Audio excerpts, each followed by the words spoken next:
That Triathlon Show 316.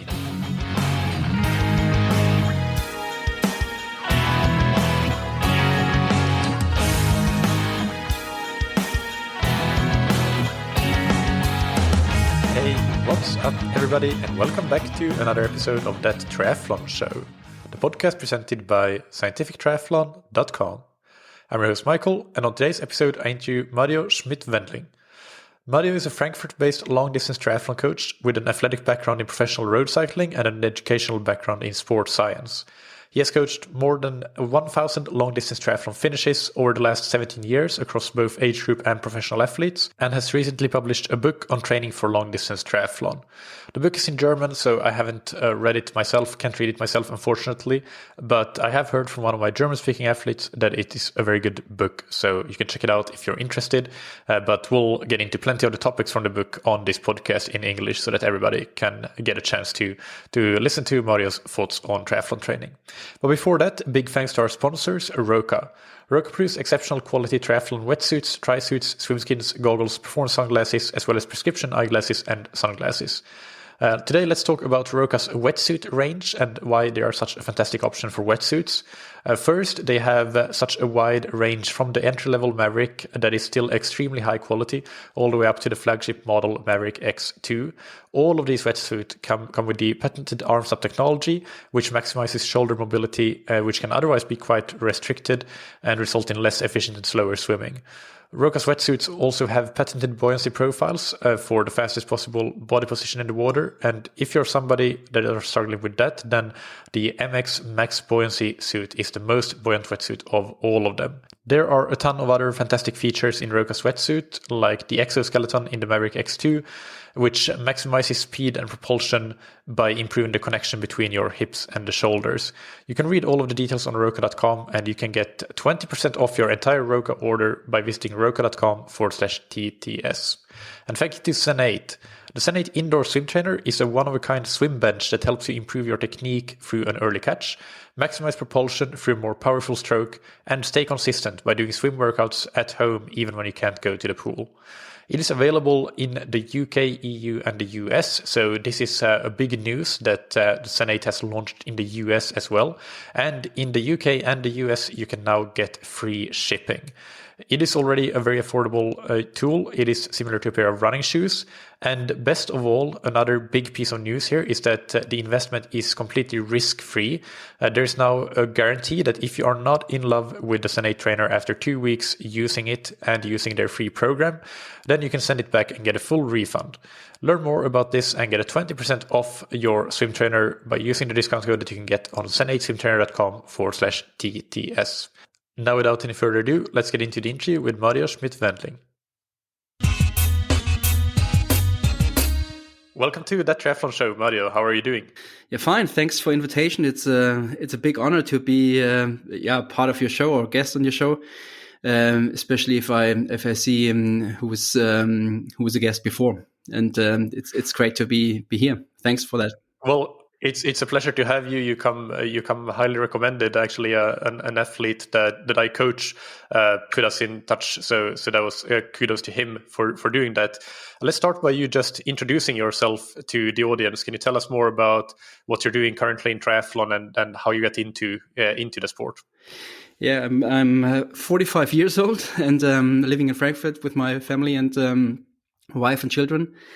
And I'm into triathlon since the early 90s. So it's 30 years of triathlon right now. And first of all, as an athlete, and I switched the sides in end of 2004 after quitting being a professional cycling racer. And I studied sports science, and in the end of 2004, I had an idea of being one of the first commercial coaches in Germany. Before that, we had only coaches from the federation or in the clubs, but there was no commercial online coaching. And I started in 2004. It was a hard way, but I made it until now. So it's 17 years right now. And so I created or founded a company. It's called CISO Training. It's based in Frankfurt. and my main focus is on online coaching, working with age group athletes and pros as well. And the main focus is long distance and 70.3.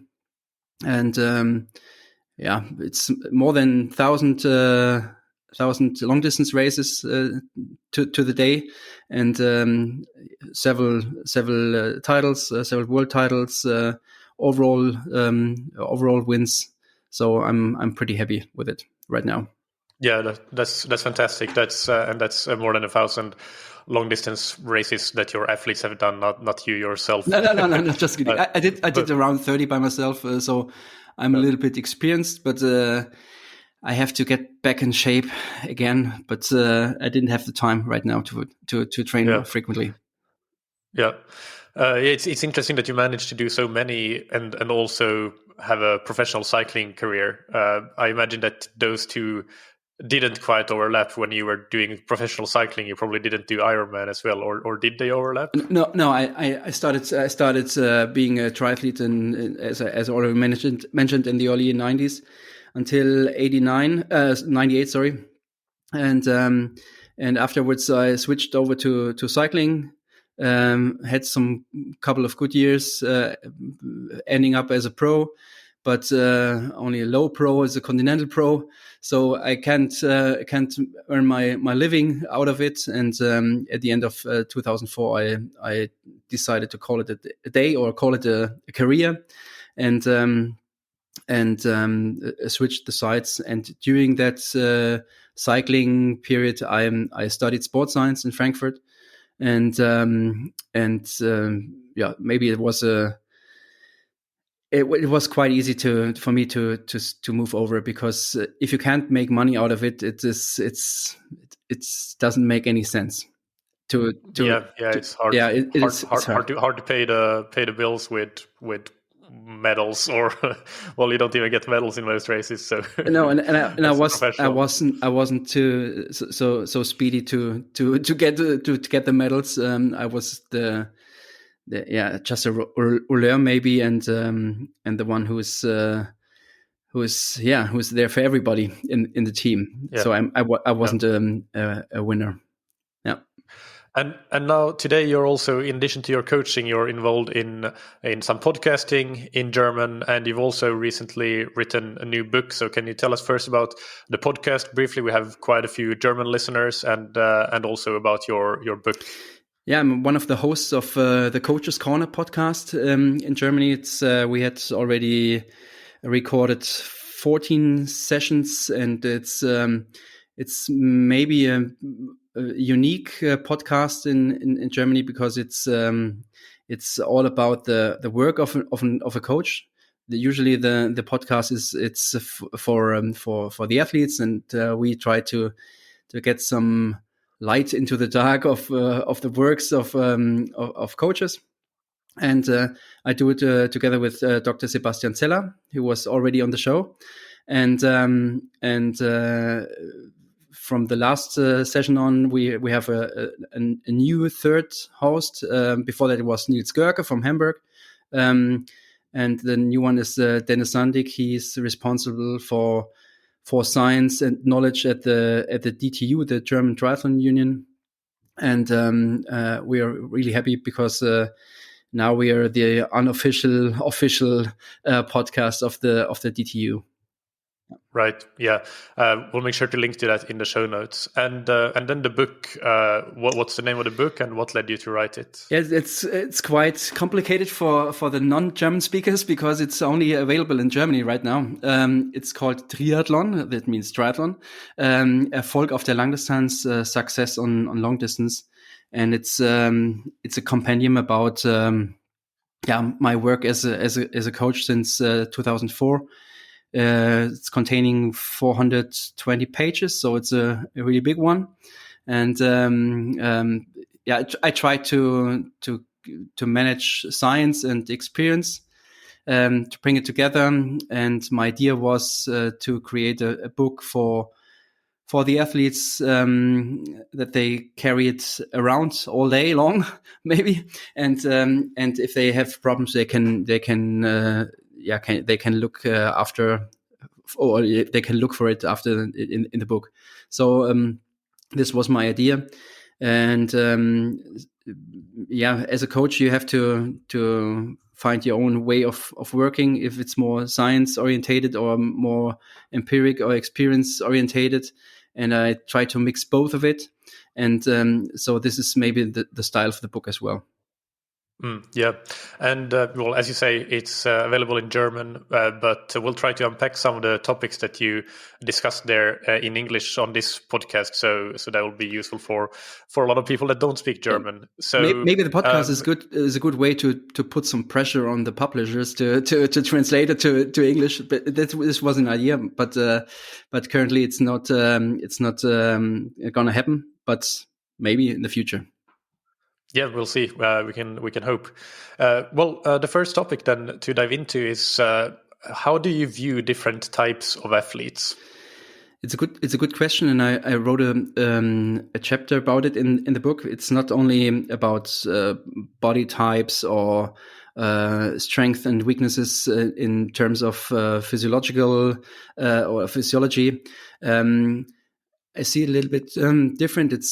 It's not only on as I've already said on the body side. It's even more on the mental or on the personality side. Yeah, I can definitely see some interfaces even in different kind of jobs. Means if somebody is working in the banking or in the lawyer business, they are a little bit more like the typical alpha guy. Testosterone driven, and on the other side you have maybe the IT or controlling guys in their jobs. They are really numbers orientated, and they have the imagination that training is dependent or is depending on algorithms. And so I can definitely see some differences in these different personalities, and there's a contemplator who is always insecure and tries to, or maybe he's a little bit shy and doesn't have that confidence. And for me, it's important because it really changes the way of coaching. If somebody is an alpha guy and he always tries to push as hard as possible in each single training session, you have to maybe reduce the wattage for 15 or 20 watts that he's still managing the right stimulus of that session without overreaching. And so you don't have to single focus on the physiological side. It's more a holistic approach, I think. Is this something that athletes themselves should think about? Like if you're a self-coached athlete, for example, is it useful, you think, to assess what your own athlete type, personality type in this particular area is? And can you use that then to improve how you train and how you think about training? I think it's good in life to have a certain amount of reflection. That's always not that disadvantages. It's good to have a reflection. So sometimes I think it's good to get an idea of what kind of athlete you are, and so maybe you can after having that idea of it, you can get you can choose the right decisions maybe for training. And this is definitely an advice I would give to self-coach athletes to think about their behavior and to think about their type of personality they are. Yeah, definitely, and avoid some common pitfalls that might be typical for one particular type. Well, one thing, of course, alpha guy and or an IT guy who is numbers oriented, it doesn't mean that it's only guys. No. But but what do you think about sort of how males and females might fall in different categories? I still, from my perspective, I still see that the really numbers oriented people are primarily guys, even though there are exceptions. Where do you see the females falling? What are the more common or the most common categories for them? Yeah, I've had a certain chapter for females, especially because they have to see them differently. I mean, there's definitely some alpha woman still out there, but the vast majority is, I think, they are a little bit. I would like to say devote. So they can you can type everything into the training plan, and they will try to accomplish it and try to make it.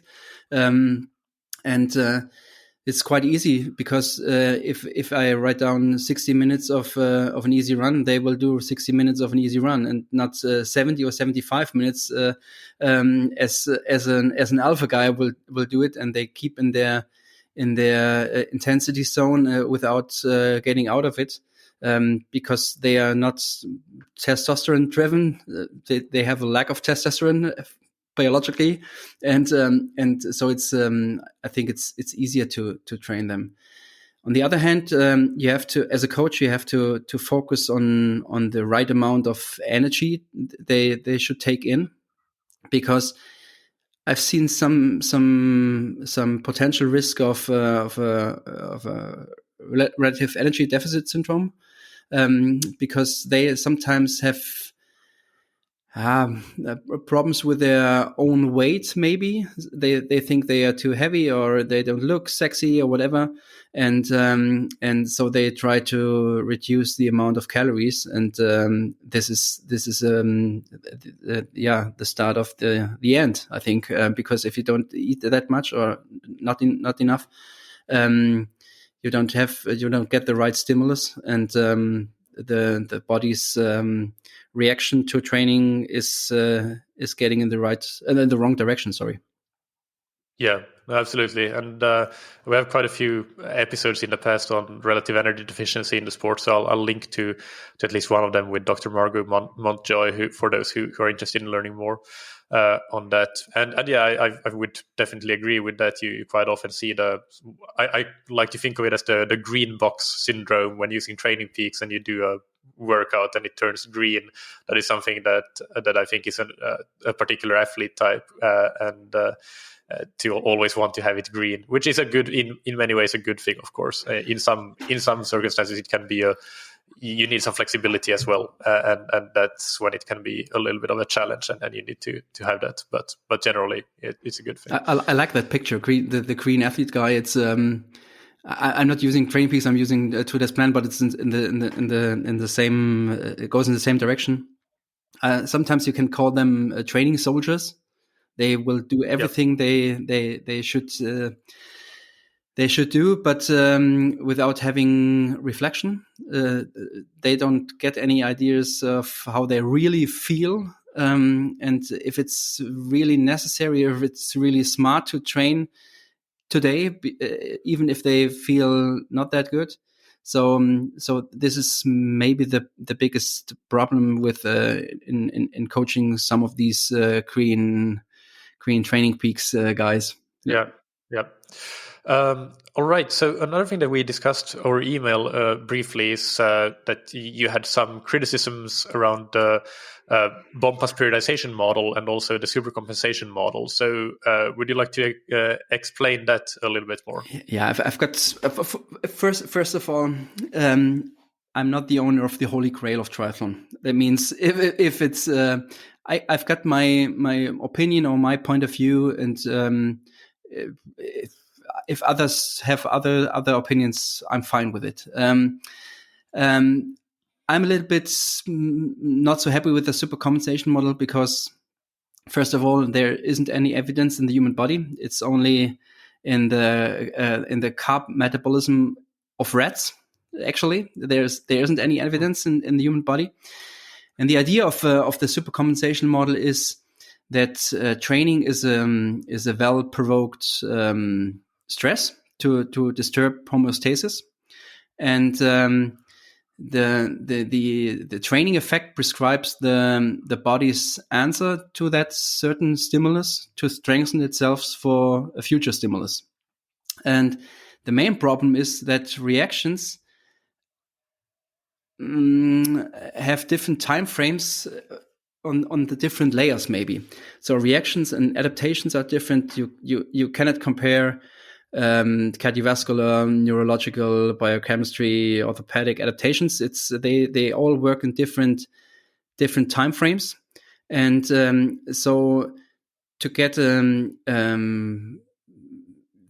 right timing for when the next stimulus has to be done doesn't work for me. It's only a theoretical model, maybe with a wish of predictability. Sorry, and for me that doesn't really work. It's more on the theoretical side, and the same with periodization. It's a model that comes originally from biology, and for me, training is a part of real life, and the real life doesn't allow any predictability. It's more the wish of linear progression, and I see it more as a roller coaster, because I can't predict weather conditions in the upcoming 5 to 8 weeks, the health condition of an athlete, or even now with that horrible COVID restrictions, especially in Germany right now. I can't predict if it's possible to swim during the winter. And for me, having different phases, it's too rigid. I see it more as a flexible process, which definitely needs the athlete's feedback to get the right stimulus. So it doesn't make sense to create plans more than 1 week in advance. So I would like to say the periodization of my concept is that the training stimulus from yesterday is responsible for today's stimulus, and today's stimulus is responsible for tomorrow's stimulus. So it's more in a definitely shorter time frame. On the practical side, I have to create some training plans, and I do it weekly wise, so 7 days, and no longer. It doesn't make any sense. And I think if you use that base build prep whatever theoretical model, it's double the work, because first of all you try to organize the year, or plan the year with different phases. And I've never seen any athlete who's accomplishing a training plan starting from now for the upcoming 6 or 7 months. It doesn't work, because you're getting sick, you're getting injured, and whatever. And another aspect is if you train, the idea behind that periodization model is that you have different phases with different stimuluses. And it's for me, you can't train one single aspect in a training session. It's always a combination of endurance, strength, speed, whatever, and it's not one single aspect. And so for me, it doesn't make sense to have certain blocks, maybe 4 weeks of strength, endurance, or whatever. So it doesn't work for me. So I'm not a big fan of it. It's for me, it's more a theoretical guideline, maybe for coaches without that much experience. Maybe even if it sounds like a little bit arrogant right now. Sorry about that.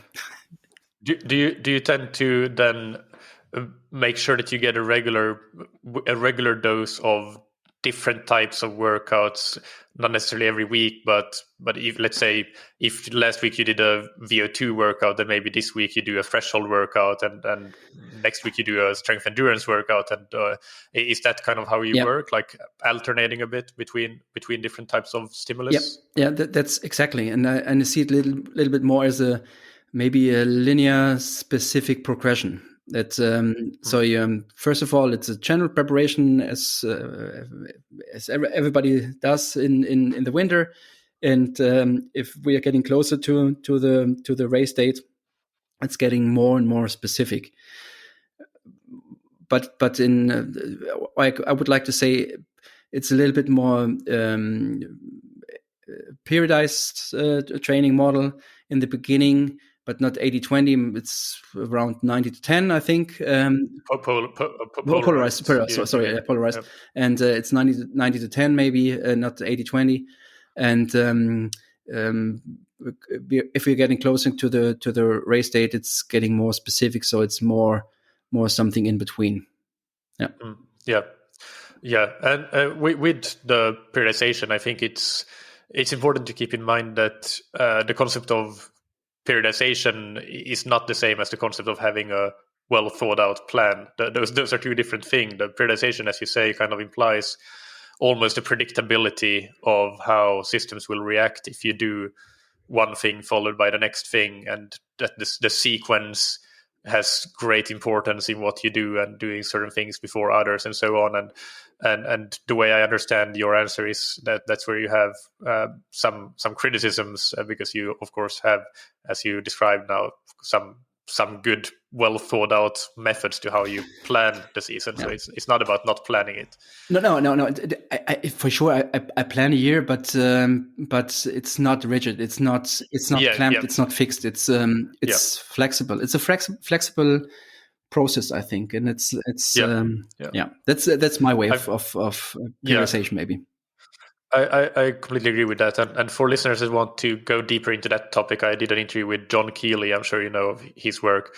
And so we talk about periodization and, well, basically this exact thing that you mentioned, but in plenty of detail with him. So that's one that you can go and have a listen to. Michael, I love that episode, and I listened it twice, or I think even 3 times, because it's a mastermind. Because the work of John Keeley is exceptional, and I'm really a big fan of it. Yeah. So let's discuss preparing specifically for Ironman racing. Well, the first thing I want to ask here is that one question that comes up every once in a while. Do you think it's okay to do an Ironman as your first triathlon, or let's say very early on in your triathlon career, in the first 1 or maybe 2 years? Or do you recommend building up to it over a longer time period and starting out with shorter races and taking a few years until you get to the Ironman? Yeah, I think we have to be careful for general advice. It depends on the maybe on the vita on the CV of the athlete. If somebody is doing 20 years of marathon already, maybe you can do it in 1 to 2 years. But if somebody is a real beginner, I wouldn't recommend it, because it needs several years, definitely, for orthopedic adaptation to avoid injuries or severe injuries, and or even long-term health issues. And I see the biggest risk or danger is in the fast adaptation of cardiovascular system and metabolism, because the athlete feels that it's getting better and he's getting stronger and faster, and he can definitely handle more volume or more workload. On the one hand, it's good. On the other hand, the orthopedic system, the bones, ligaments, and whatever, they need longer time to adapt to that certain amount of training. And so I think I'm a little bit more on the conservative side, and I try to hit the brakes and say, no, it should last a little bit longer, and just to avoid any health issues, because as a coach, you're responsible for the health of the athletes, and this is definitely should have definitely highest priority, and so I try to follow a long-term approach, maybe, and not that typical once in a lifetime Ironman athletes. Back to the alpha guys, they are these guys. because they have got someone in their office who already did an Ironman with 5 hours a week of training, maybe, and so they think they can copy that. And this is not the way I coach. And if somebody is coming to me and wants to get coached and hasn't that background or hasn't the right amount of training hours in his life, it doesn't make sense, and I'm not the guy who is coaching it. It's I wouldn't recommend it. No. I think what you're saying there with the time frame of the orthopedic adaptations is really important to keep in mind for athletes, that when it comes to running in particular, how important it is to not like the 10% rule is something that I think get lots of people injured, because people take that 10% rule and increase their volume by 10% each week, and that's an absolutely certain way of getting injured, especially if you're quite new to running. Yep. So yeah, it's more of 10% per year, I would say, is closer to the truth of what you can do. So yeah, I mean, if you're and to me, when I coach somebody doing their first Ironman, even if they have some, like a couple of years, 2 or 3 years of background in triathlon, they're not going to run necessarily a crazy amount. If they also only have 3 years of background in running, they're not going to run the same amount as maybe 3 years later when they do their fourth Ironman and they already have a lot of experience. Then they can tolerate it running a bit more. And I think that's really important message that you bring up there. I totally agree. Yeah. So let's discuss the volume a little bit there that you alluded to. What sort of training volume would you recommend for doing an Ironman, and not just doing the alpha guy 5 hours of training per week and maybe managing to struggle over the finish line, but actually doing it in a way that you can kind of enjoy the process and enjoy the race itself? Yeah. As I already said, health and health is on the priority list on the top. It means the training volume has to be well balanced with the all day activities or the life situation of the athletes. So if somebody who's working as a CEO of a company and has 3 children at home is working 60 hours, it doesn't make sense to let them train 20 hours a week. And another one who is only working maybe 30 hours a week and has no wife and or husband and no family, maybe he can handle more training load. So I always said the minimum hours of week should be around 12 to 15 hours. If it's less, it's getting a little bit maybe a little bit difficult to get the amount of training you need for solid solid Ironman race. You can definitely finish it, but if you have if you want to get a certain finish time, it needs time to train. It's in the natural of that challenge Ironman. So I'm not a big fan of low volume. I prefer the higher volume side, but it's not all about the training hours. It's about the right balance between training and recovery. This is key factor, I think, and the interaction of the disciplines. That means that maybe cycling or running disturbs swimming and vice versa. So you have to take into account that these disciplines have different interactions with each other. So I would like to recommend a little bit more training hours just to get a solid base and just to increase maybe the fat metabolism. That means fat oxidation. That means it needs more time than having a high intensity, low volume approach, which I'm not a big fan of it. So 12 to 15 hours, I think it's a good estimate of training volume. And do you are you saying that should be basically consistent, that throughout the year an athlete is training that sort of amount? Yeah, I'm not a big fan of having that 3-week volume progression, and the 4th week is a recovery week.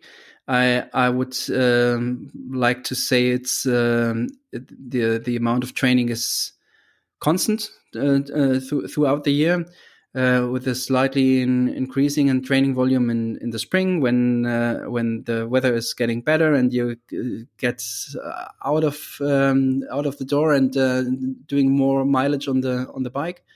But it's a rest week is not only because of less hours, it's maybe less intensity or different stimulus.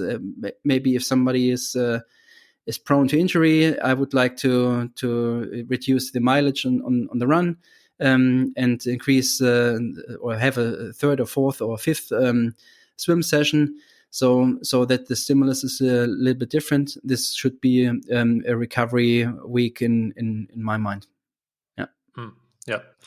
What about for the athletes that are really competitive? So you mentioned already you've coached world champions. So let's say somebody is in a fairly competitive age group, let's say the 35 to 40, which is still maybe not the most competitive, but still very competitive, and they want to get a top 10 in Kona or 7.3 World Championships. I mean, of course, this will vary, but do you have any sort of range of ballpark range of where these athletes how much do they typically train? I think the average is between 17 and 21 hours. I think this is for really world championship contender or somebody who wants to be maybe top 5 in Kona. This is definitely the amount of training which is needed. And the pros I train with, they have sometimes a different approach. I'm coaching Daniela Bleimel. She was 9th in 2019 in Kona. She doesn't need that much volume. It's because she's having a second baby, and so it's a little bit different. And she cannot realize that much training. And the other guy is maybe Samuel Hützler from Switzerland. He definitely needs more volume, so you can't have a general recommendation of training hours for each athlete. Yeah. Let's discuss some of the different disciplines one by one. So first, for the swim training component, do you have a couple of key recommendations, key points to consider for swim training for an Ironman? Yeah, you have to distinguish between a real swimmer who's learned swimming at in the age of 5 or 8 maybe. You cannot compare it with an age group athlete who is starting his triathlon career at the age of 38 maybe. So if somebody isn't really able to swim with the correct technique, for me it doesn't make any sense to let him swim butterfly, breast, backstroke. He should only focus on freestyle swimming, and especially having a focus on breathing pattern and stroke rates, because they usually tend to overglide a little bit too much, and for sure a good catch would be awesome. I'm a big fan of pedals, as not only as a tool to improve the strength, more as a great tool for improving technique if it's the right pedal. I'm not a fan of using finger pedals, because if you use finger pedals, they have the tendency to bend the wrist a little bit too much. And if the pedal is big enough and you use it in the correct way, this bending in the wrist isn't any more given. And so I'm a big fan of using pedals, but slowly implemented for sure, just to avoid shoulder injuries. And I would say 2 swim sessions a week is maintaining swim level, and 3 or 4 times swimming a week is improvement. And maybe if the first 200 to 400 meters in an iron distance race, it's this is the segment where athletes are really fresh. So this is the only segment where speed is important. And so if you're able to swim, to have a hard swim start, a hard swim speed start, you're able to catch maybe a stronger group and draft with them over the rest of the 3.8 K portion. So I would always try to get the intensity right in the beginning of the session, just to stimulate or simulate, that certain requirements. Yeah, and I'm a big fan of swimming using as a general fitness tool, because I can see definitely some interactions between swimming and running. Sounds paradox, but if you swim good, your diaphragma is well strengthened, and you're getting flexible, and you can definitely see if somebody is swimming good, he's improving in running as well. Yeah, so this is maybe the main factor. And swimming is getting more and more important, especially in the pro segments. I think it's impossible to win big races without with having a swim deficit, because of that group leading group scenario, and the TV motos and timing cars and whatever. So it's getting quite important to swim as fast as possible, and so maybe working with pros, you have to focus on it. Yeah, no, absolutely. There's some great points there, and I was going to say, with the interaction between swimming and running is quite interesting that you say that. It was something I was thinking about just the other day, that when you look at the research, there doesn't seem to be a strong consensus. If anything, it seems to indicate that there's not a great overlap. But actually, when you look at, well, what is the experience of a lot of coaches and athletes, it's that, well, there is a strong overlap, and that's also my experience. So it's one of those examples where, as you said at the beginning of the interview, having a grasp of both the science but also the experience and the empirical knowledge is important, and having a good balance. And I think that that's just something I was thinking about the other day. So it's fun that you should mention that. But those are great points. So let's move on to biking. What are the key points that you would recommend for bike training? Yeah, for me, Ironman, it's all about energy management. So saving glycogen should be the main key driver for me. So the focus is definitely on lowering carb combustion or increasing fat oxidation rate, or short, improving economy. So I'm a big fan of endurance rides, over distance rides, sometimes 220 to 50K, so 7, 8, 9 hours. Definitely not for everybody, and definitely not in too early in the season. So this is definitely a key factor, and I'm a big fan of all you can climb if you live in a hilly area. So that means riding 5 hours or 6 hours and try to get as much as altitude meters as possible. This is one of my key rides, I think. But on the other hand, I like to plan more rides in flat terrain, because the main aspect in triathlon cycling is having a consistent, steady paddling rhythm, and you can't train it if you train always in hilly or in hilly terrain. So this should be definitely a main focus. I mean, you can simulate it on the turbo trainer as well, but I'm not a big fan of training only indoors, because handling skills, braking, getting out of the saddle, right gearing choice, and whatever should be learned. Especially in age group triathlon, sometimes it's they can push as hard as possible, but they can't ride a bike. So cornering and that stuff. This is definitely part of cycling, and not only pushing the pedal. So I'm more on the mixture side, means certain sessions indoor on the turbo trainer, and definitely riding outdoors, even in the winter. If you have a gravel bike or a mountain bike, I think it's doable even in freezing conditions. And if you rode a bike on slippery conditions, you learn definitely to corner, to hit the brakes in the right spot. So this is a factor as well. And if you see pictures of pro athletes or ambitious age group athletes, you see definitely that there should be a focus on aerodynamics,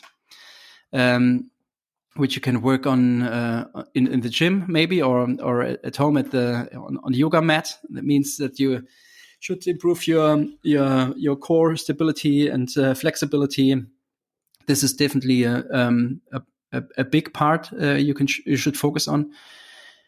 But strength, endurance, and cadence work, or even having several technique drills should be part of a normal program, I think. I like to recommend using a Leomo just to identify the paddling patterns. You can see the dead spots, and you can pimp up your sometimes boring 5-hour endurance ride with a focus on having or avoiding these dead spots in the paddling pattern. This is definitely a good way to improve without getting out of that zone 2 ride maybe. Yeah. Yeah, plenty of really excellent tips there again. So now let's move on to finally the run training. What would you recommend for that? As I already said, I'm more a conservative guy in terms of run volume. I don't think there's not such a big need of running high volumes. I've seen athletes running sub 3 hours in the Ironman marathon in the age group triathlon, running around 40 to 45k average in the last 6 to 7 months leading up to that race. So I think it's not necessary to run that much because of the interactions between cycling and running.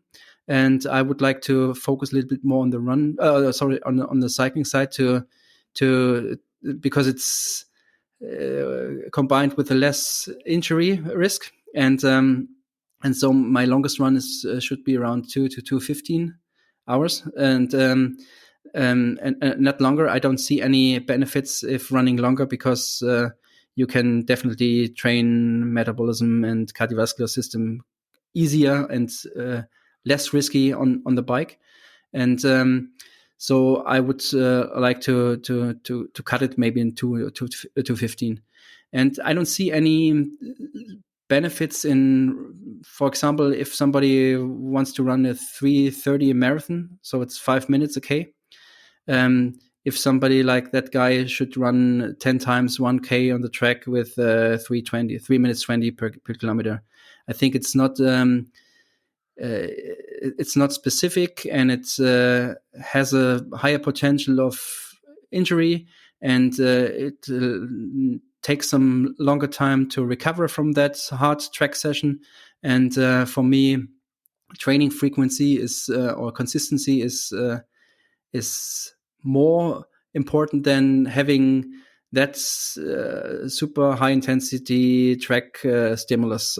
So I would do it a little bit more specific, which doesn't mean that there's no interval sessions or high intensity work, but the speed or the intensity has to be has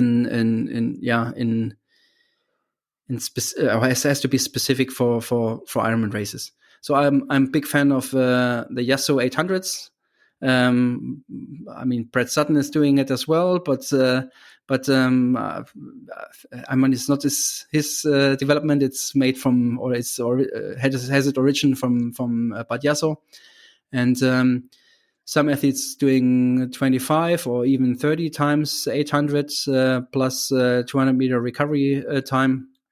And so this is one of my key sessions in leading up to the Ironman.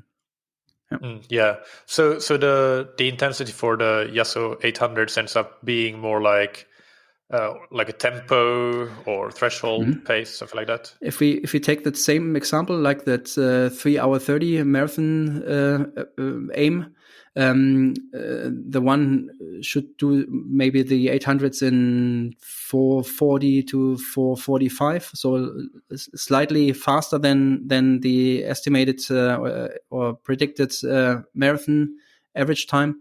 So this would be a good stimulus, I think, without having a risk of injury. Because the 200 meter break in between, it should be maybe 6:30 or even 7 minutes per kilometers. It's close to walking. Has the result that different areas of the lower limb will be activated, and so the 200 meter break in between is perfect for reducing maybe the orthopedic workload. Or the orthopedic load, and so this is a quite good session. It's for me, it's better than running 25k in an easy pace like 5:20 or 5:15 through the forest, because there I've seen more risk of injury than having that 25 times 800 on the track. Because of these 200 meter recovery segments. Yeah. Interesting. So in addition to something like that workout, what would the other runs of a typical week be? Would the rest of the runs be just easy, collecting a bit of volume, but not too much, as we already discussed, or would you actually try to get in a second kind of moderate intensity or run or something like that? Yeah, as already said, in during the winter, it's more a polarized approach. It means that there are a lot of short intervals like hundreds or 200s or 400s, with a little bit faster pace. For the last time, that example, if somebody wants to run 5 minutes a k in the marathon, they are running maybe 200s in 4-minute pace per k. More on a biomechanical side, so they have to learn to run faster. So it's more movement and not on the physiological adaptation side, I think. And I try to increase the duration of the whole session, or the numbers of intervals, and then the distance of each intervals. And on the first we start maybe with 12 times 200 combined with a 400 meter rest in between. And after 2 or 3 weeks, it's 300 meters rest in between, still 12 times to go, and then 200, and then maybe 100 meter rest in between. This is my way of progression during the winter. Yeah. Yep. Yeah, and I think it's important to point out, as you said earlier, that you can get so many of the cardiovascular and metabolic adaptations from the bike and just the overall volume of your program. So it's important for the listeners to realize that when you listen to these workouts and think that, oh, that's way too easy, I'll never get fast on that. But actually, your VO2 max can get just as high, I think, with the work that you're doing on the bike and run and swim combined. And then the run, as you said, becomes a lot about, well, making sure that you can be consistent, and then biomechanical development as well, and just have the running economy as well, which you get from running, but you don't have to run super fast to improve your. Yeah, I would like to see the athletes towing the line, and I mean, it's quite easy for a coach to create programs with 80, 90, 100 kilometers a week. It doesn't hurt the coach because he only has to type it. But on the other hand, you have to make sure that the athletes can handle that workload and really can make it to the start line, not to the finish line, to the start line. And I would like to see them on the start line, and maybe, maybe leading, no, maybe leaving several percent of improvements on the road. So I'm not a big fan of trying to make the most possible out of it, and on the other hand, have the risk of injury or overtraining, or overreaching. Yeah. And final follow-up question on the running. Would you have a similar philosophy with the pros that you coach, even though, of course, they might run a bit more and a little bit faster, but would, generally speaking, would you also not do any monster workouts or super fast workouts with them, and kind of rely a lot on the bike and have the run be fairly easy? It's the same approach. For sure, they're doing a little bit more mileage because they are used to it, and the principles are the same. Maybe the speed is a little bit higher, as in the races as well. Yeah. And that leads us to the next question, which is a general question on intensity in preparing for an Ironman, and you've discussed that a bit already, especially now with the run, but on the bike and the swim as well. Generally speaking, how do you look at intensity in training, and how that helps or doesn't help Ironman preparation? Yeah, I'm a big fan of the 90s training in Germany. As you can see, the big names of the 90s, I think they all trained with a polarized model, and it's as I already said, it's not 80-20, it's 90 or even 92% low intensity, and the other 8 to 10% it's high intensity. And you have to define the high intensity. If you look in the literature, in the English literature or the American literature, and even in Germany, the different federations, if it's cycling, triathlon, or running, they have different definitions of high intensity, or where how the different training zones are defined. So you have to be very careful, because you can't compare that. It's impossible. So it's difficult to explain how I define maybe zone 2 or zone 3, because we have to talk the same language, and so I'm not a big fan of it to define it in a certain percentage maybe or so. So I'm maybe on the practical side, means it's slow, intermediate, and fast, and very fast. So these are my training zones, and I try to define it for sure, but you have to take into account that there are different personalities. So back to that alpha guy, and he definitely needs a different definition of zone 2 as somebody who is a little bit more shy, maybe, and so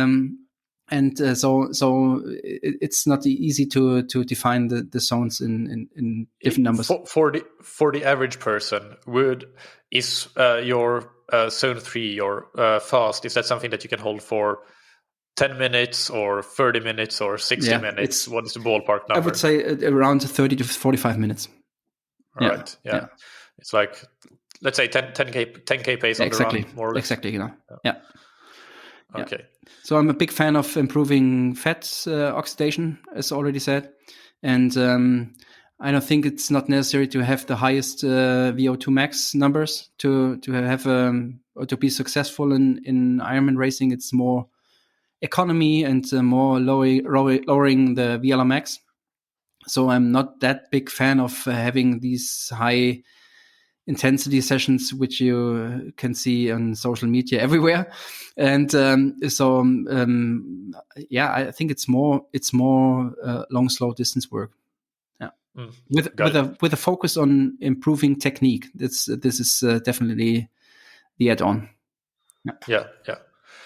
So okay, one follow up there on when you do the intense work in the kind of winter period, especially when it's more polarized, then what would the intense session that you might do on the bike, What would an example of that be?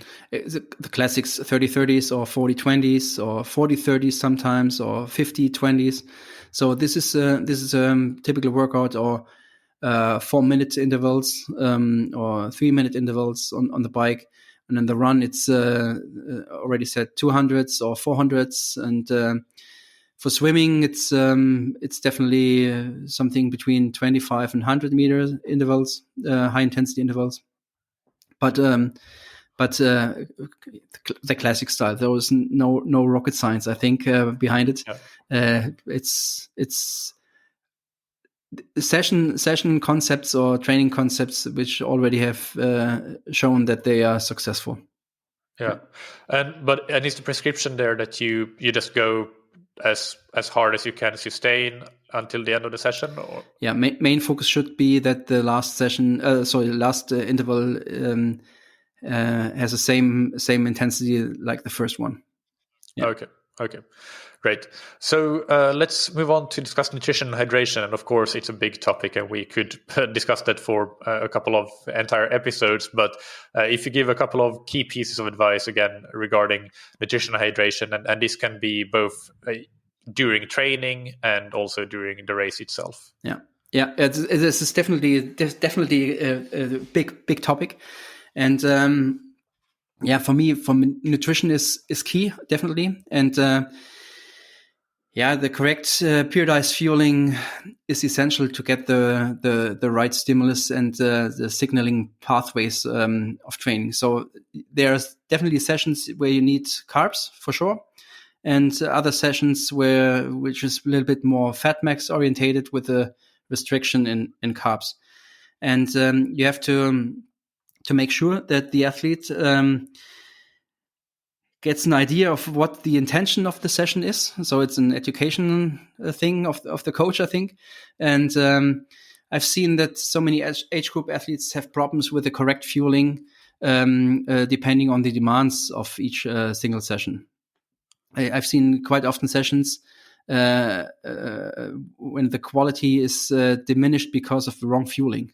If an athlete is working maybe 8 to 5 and having lunch at 1 p.m.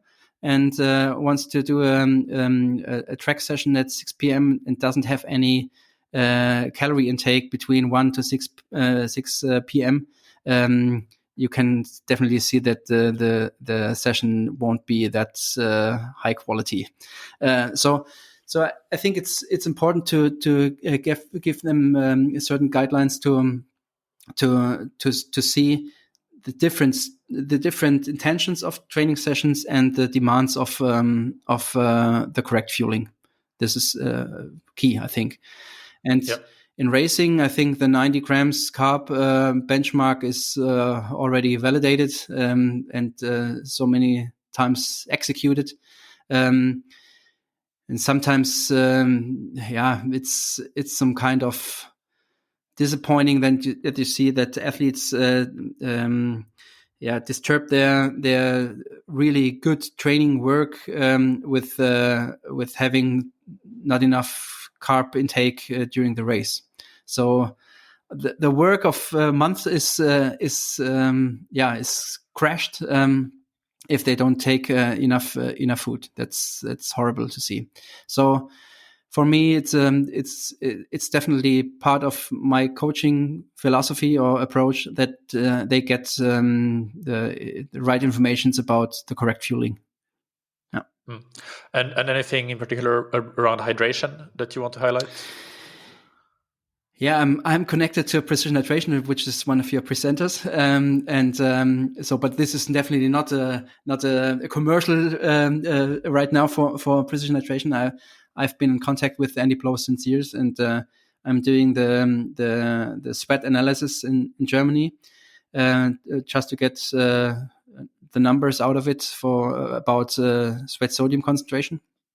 And I think hydration is in the same area like nutrition. I've seen so many problems, athletes struggling with the correct hydration or correct sodium intake, and for me it's still I don't know why I'm the only guy in Germany is doing it, and there aren't so many athletes, so many sweat test centers all over the world, because this topic is has such a big potential of improvement, not only on the health side, on the performance side as well. I can definitely see athletes improving by minutes over the Ironman distance race with having a specific sodium or hydration strategy, and the others they leave so many minutes on the road without having that. And you can definitely see the connection between carbs and sodium and water intake because of the SGLT1 mechanism, sodium glucose link transporter 1. You can definitely see if an athlete doesn't have that right amount of sodium in his nutrition strategy, they don't get that right amount of water and carbs back into the bloodstream, and so there's definitely a connection. And I can recommend it, not because I want to make money out of the testing, just for improving the Ironman performance. This is really the fourth discipline of triathlon, is energy management.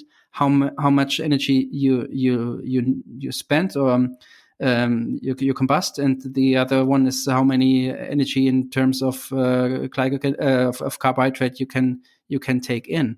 And I'm a big fan of training the gut, training that nutrition regime in training for practicing it for the competition.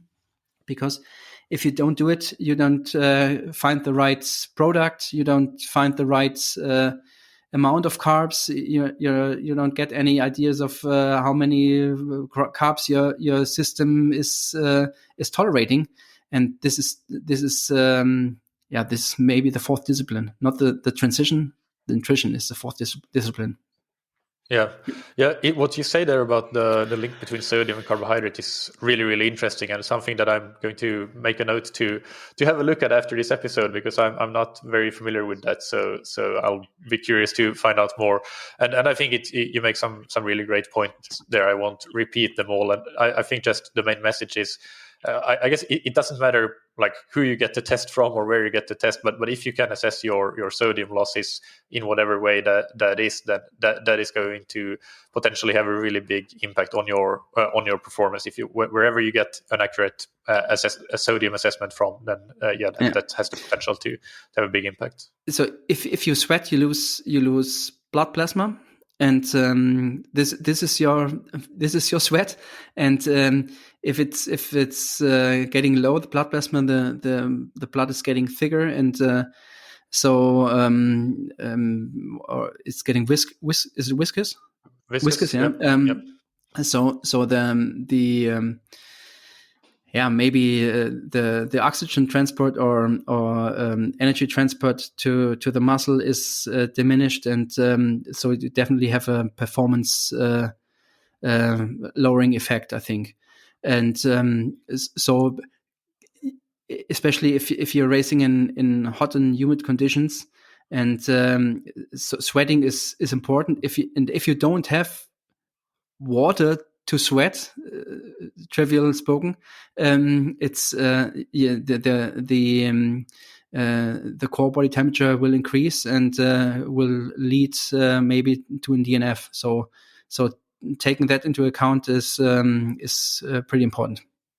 Yeah, well, that leads us nicely to the next topic, which is heat preparation. And you've talked about using the core body temperature sensor. This is Core, the brand, for listeners. That we'll link to that in the show notes as well.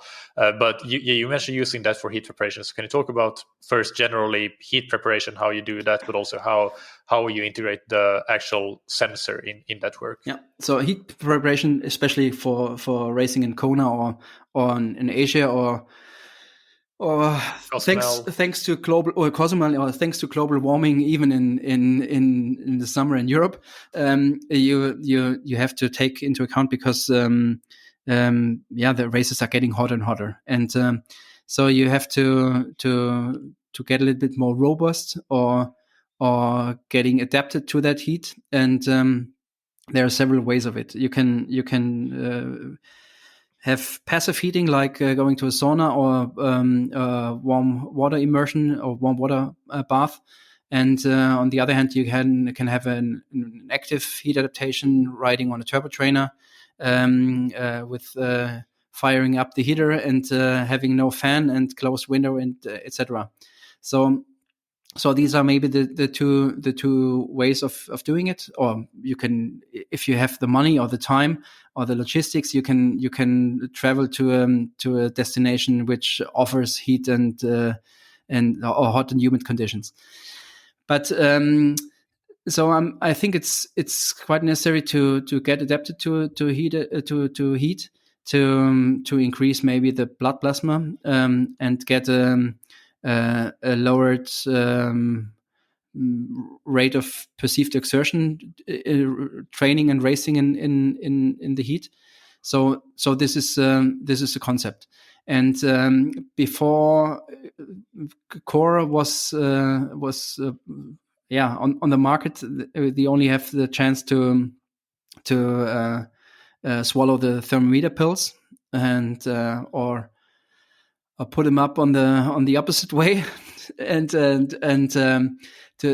get an idea of what the actual core body temperature is. It's quite expensive. So a thermometer pill costs around 60 or 70 euros, and it's only for 3 or 4 days in the system, and then it's out of it. And without having that, it was only a rough estimate of what you're doing. And now with the core body temperature sensor, you have the chance to get real time informations about the differences in core body temperature. And so if you do maybe a heat ramp up test to get some informations what your critical temperature threshold is, you can train in certain heat zones to get the right stimulus for heat adaptation. And this is maybe the new concept. I'm an early adopter of core. I'm maybe one of the first ones in Germany who has had one.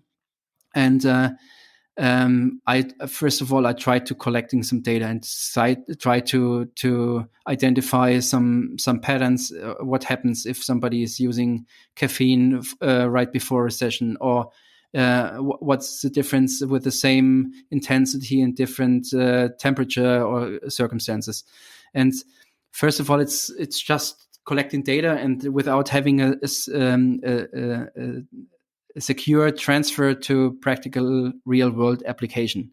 And now I'm a little bit further, and I think the science getting a little bit further, and the experience. And there's from time to time a round table from the core guys who try to get some coaches together so we can share our knowledge or our experience. And this is great because it's right in the beginning. It's like having a power meter 25 years or 30 years ago. Nobody had the knowledge, and everybody is trying to experiment and doing some garage science. And now we are on a round table, and everybody is willing to share his experience. It's really a great approach. I really like that. And so if you have that idea about, or the result of that heat ramp up test, you get the heat training zones, and you can definitely work more precise in that area without having maybe detraining effects. Because if you train in the heat, you have to lower your intensity, and if you always train in the heat and lower your intensity, you have to face some detraining effects maybe, and so this is a good way to get an idea of precise heat adaptation training, I think. Yeah. How has it changed your approach to heat, other than if you can't measure, let's say you have an athlete that don't have the core sensor, and let's say that you can't send one to them either, then has it changed already your knowledge about heat preparation and compared to how you did things before? And what are the things that are different now that you have all of this knowledge collected with the data you have collected? It's funny to see that the reactions I predicted, sometimes they don't work.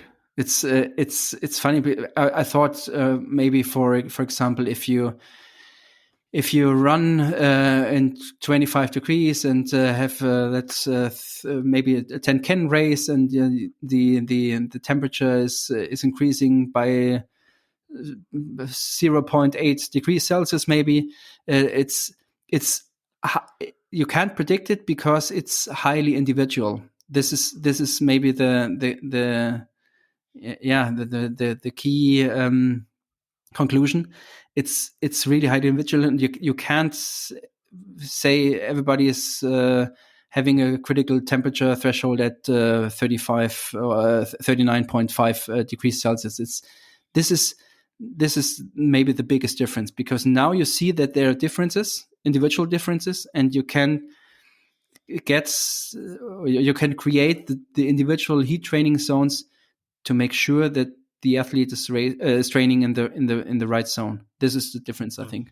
Before that, it was a rough estimate and as a rule of thumb, maybe, and now it's getting more precise. Yeah. And well, one other thing, this is moving away from the topics that you talk about in your book, but I saw on your blog, you have some blog posts up on your website. You wrote an interesting post about how long distance triathlon has changed in 2021, and this was particularly pertaining to pro triathlon. But can you discuss this topic a little bit more, because I found it an interesting post? Yeah, it's I mean, because of COVID last year, I wasn't at any race venue. And I was really looking forward to it in 21, and I was really happy to see athletes racing again. And I've seen some major differences to 2019. I think for running, carbon shoes definitely makes a difference. Not only in terms of speed. I estimate maybe 8 to 10 times faster running times with using the carbon shoes for the age groupers. For pros, maybe 4 to 6 minutes. And I think if an athlete is really tired or already fatigued, and this is definitely the case if you're doing an Ironman, you're coming out of the bike or off the bike, and so you're really fatigued, and this catapults effects of that carbon fiber shoes definitely improve running, especially in that area, I think. So the times, the time you save is it's amazing. It's like racing with a disc wheel compared to a 36 spoke rear wheel. So this is definitely one thing you can see, and maybe in combination with that shoes, you can see that athletes doing more races in a shorter period of time. And as feedback from athletes, they say, "Oh, the shoes are so crazy. I'm running faster. And on the other hand, I recovered quicker." And they are able to walk downstairs the day after the race forward, not only backwards, forward. And so this is. They say the muscles and the legs are feeling fresh after using the carbon shoes. So this is definitely maybe a point we have to think about when we see athletes racing in shorter period of time. And you can definitely see on the bike that everybody used the COVID time to improve aerodynamics and positioning on the bike. So I think the time of the super bikers like Sebi Kienle or Boris Stein, it's not over, but it's getting more difficult for them to have their advantage, because everybody else is is stepping up, and you can see that definitely. And equipment choices, there are so many athletes having customized cockpits and even some spoilers or whatever on the bars. So everybody else is thinking about aerodynamics on the bike, and you can see it on the bike splits. Not only in the age group, not only pros, age group athletes as well. They are doing aerodynamic tests on the track and whatever.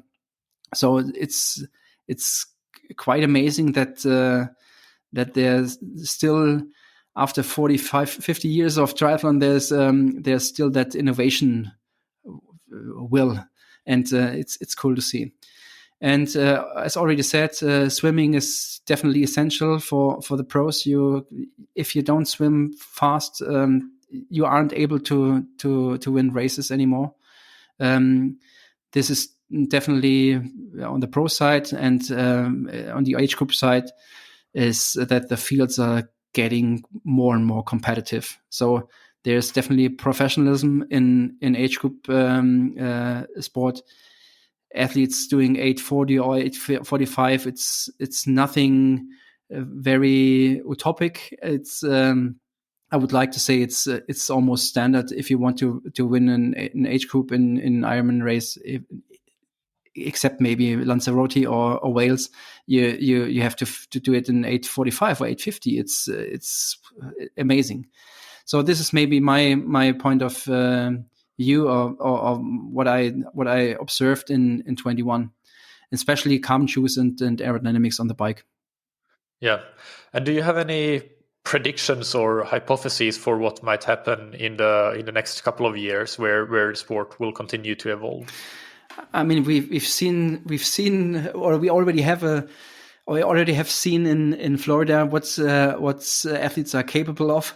So Gustav Iden is definitely the one who, or maybe Christian Blumenfeld as well. And we see in Cozumel that there will be a new era of athletes.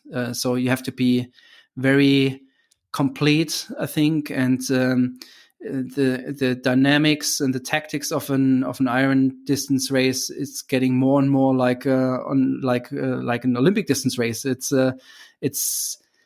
I think if these short course guys are leaving short course and stepping up to 70.3 or Ironman, you can see definitely a major change in performance. Yeah. Just for the listeners, we're recording this a few days before Ironman Cozumel, so we don't yet know what Christian sorry will do. Sorry about that. Yeah. But I'm really looking forward. What's going on? I've seen that he's doing on Strava. He was doing a 40K run last weekend in 2:37. So I think it's a different approach of tapering. I think, but it's if it works, we'll see. I'm sure Olaf Alexander Boo, the science guy who's in that core roundtable as well. He definitely knows what Christian needs in terms of workload and carb intake. I think they will leave no stone unturned, and I'm really looking forward. Yeah. And Olaf Alexander is also a past guest of the podcast, so I'll link to that as well. And final question before the rapid fire questions. What's one thing? Sorry, I have two more questions. I missed one. The first one is: can you give 3 pieces of advice for age group triathletes that want to improve their performance? This can be about anything. Being patient. Don't rush. There are no shortcuts. It needs time for improvement. Maybe being self-reflected and listen to your body. On the other hand, working on details for sure. And never lose the right balance. So sport is important, but having the right balance in life in terms of sleep, right nutrition, fun, and being relaxed this would be my advice. I've seen so many athletes who are too focused on triathlon without having the right balance in life. And finally, what's one thing that you are currently learning about or are fascinated by, and why? Yeah, I was always fascinated by that will to innovate in triathlon. I think there's no other sport in the world which is so innovative like triathlon. And so I'm always fascinated, and this is my main driver to be a coach. I have a marketing claim. It's not a marketing claim. It's my way of coaching. It's be the best version of you, and it's not only for the athletes. It's for me as a coach as well. So I really try to improve by myself year by year. So I have several years with different focuses. So 2019 and 20 was maybe heat adaptation, as already said. 21 is for me it's a year of nutrition. So I did a really good education series with Professor Asker Jürgentrup. It's called the Mastermind of Sports Nutrition. It was 8 weeks, so really focused on nutrition. And for next year, I will focus on chronobiology. I coach a professor of neuroanatomy. He's a leading guy of chronobiology, and we try to implement some adaptation strategies to avoid jet lag, especially for athletes. And he's an athlete as well, and he wants to promote it a little bit more. And now we're working on that jet lag adaptation strategy. It's cool because there's always things you can improve, and it's not only prescribing the right training zones. For me, it's more a holistic approach, combining all these aspects. Yeah, it's performance management, not training planning. It's kind of how I look at it. Exactly, it is. Yeah. All right. Well, those are all great examples of things that you have been learning about and are learning about. So thank you for that. Now, finally, let's finish with the rapid fire question. So take just one sentence to answer these. And the first one is: what's your favorite book or resource related to triathlon? Scientific Triathlon podcast. I'm really big fan of it, and I'm a fan of it since right in the beginning.